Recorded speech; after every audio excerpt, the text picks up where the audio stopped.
It's because it's about time that this country had somebody running it that has an idea about money.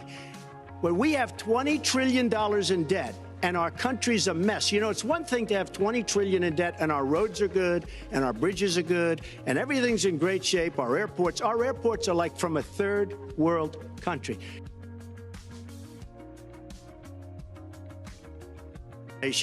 And we have a country that needs new roads, new tunnels, new bridges, new airports, new schools, new hospitals. And we don't have the money because it's been squandered on so many of your ideas. Let you and respond maybe and we'll because you haven't paid any federal income tax for a lot of years. And the other thing I think is important. It would be squandered too, believe me.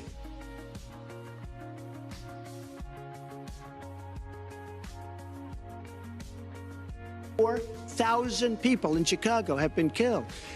We have to bring back law and order. Now, whether or not in a place like Chicago you do stop and frisk, which worked very well, Mayor Giuliani is here, it worked very well in New York. It brought the crime rate way down.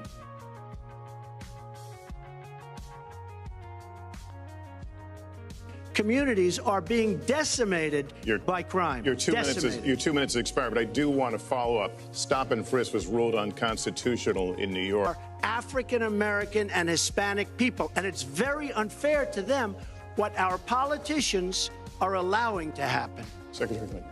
Well, I've heard Donald say this at his rallies, and it's really unfortunate that he paints such a dire, negative picture of black communities in our country.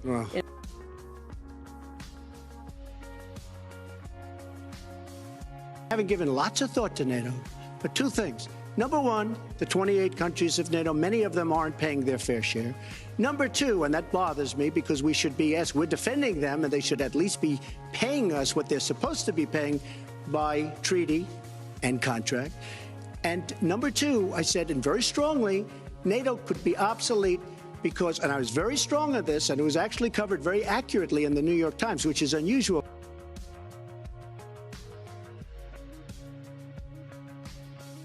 And believe me, you were the ones that took out the troops. Not only that, you named the day. They couldn't believe it. They sat back probably and said, I can't believe it. They said, no, wait a minute. We've covered when they formed, this is something that never should have happened. It should have never happened. Now, you're talking about taking out ISIS, but you were there and you were Secretary of State when it was a little infant. Now it's in over 30 countries. And you're going to stop them? I don't think so. Mr. Trump, a lot of these are judgment questions. You had supported the war in Iraq before the invasion. What makes your judgment? I did not support the war in Iraq. 2002. That is a mainstream media nonsense put out by her because she, frankly, I think the best person in her campaign is mainstream media. My question is, since you would you like to hear? Why is your I was against the war. Wait a minute. I was against the war in Iraq, just so you put it out. The record shows otherwise. The record does not show that. Why is your judgment The record shows that I'm right. And Sean Hannity said, and he called me the other day, and I spoke to him about it. He said you were totally against the war because he was for the war. Why is your judgment better than... And that was before the war started. Sean Hannity said very strongly to me and other people, he's willing to say, but nobody wants to call him, I was against the war. He said, you used to have fights with me because Sean was in favor of the war. And I understand that side also, not very much because we should have never been there. But nobody called Sean Hannity.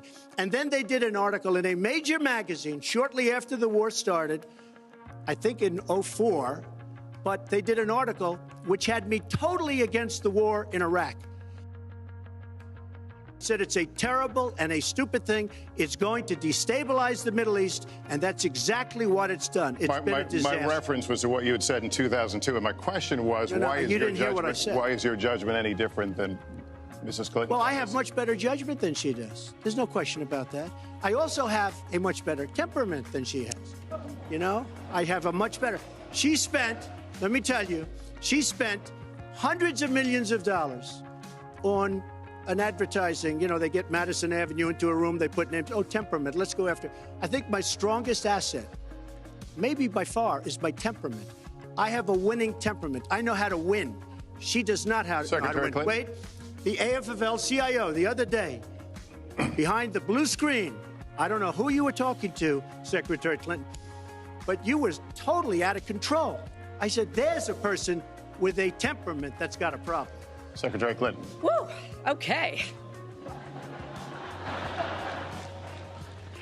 Let's talk about two important issues that were briefly mentioned by Donald. First, NATO.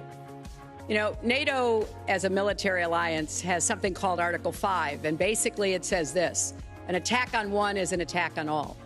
And do you know the only time it's ever been invoked? After 9/11.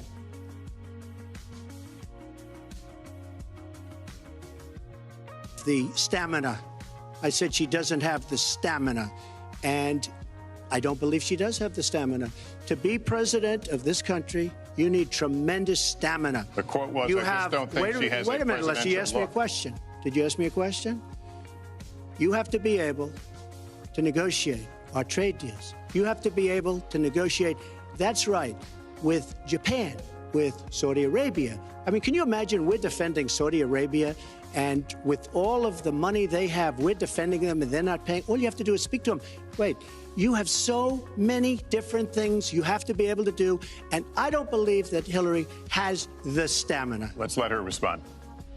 Well, as soon as he travels to 112 countries and negotiates a peace deal, a ceasefire, a release of dissidents, an opening of new opportunities in nations around the world, or even spends 11 hours testifying in front of a congressional committee, he can talk to me about stamina.